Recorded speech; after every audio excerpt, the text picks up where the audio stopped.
১ বছরের সোনালি একদিন স্কুল থেকে ফেরার পথে পার্কের এক কোণায় একটি দুর্বল মিউ মিউ শব্দ শুনতে পেল।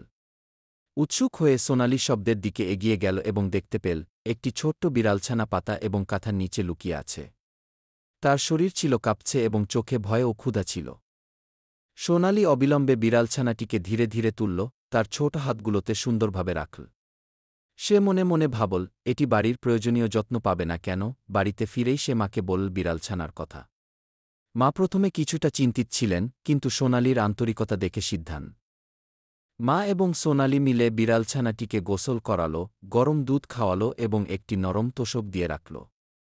বিড়ালছানাটি ধীরে ধীরে সুস্থ হয়ে উঠল এবং সোনালির সাথে খেলতে শুরু করল। সোনালি তার নাম রাখল মিঠু। মিঠু হয়ে উঠল সোনালির সেরা বন্ধু। দিনযাপনের ছোট ছোট আনন্দ আর হাসিখুশিতে সোনালি বুঝতে পারল মিঠু তাকে প্রকৃত বন্ধুত্ব আর ভালোবাসার সত্যিকারের অনুভূতি দিয়েছে।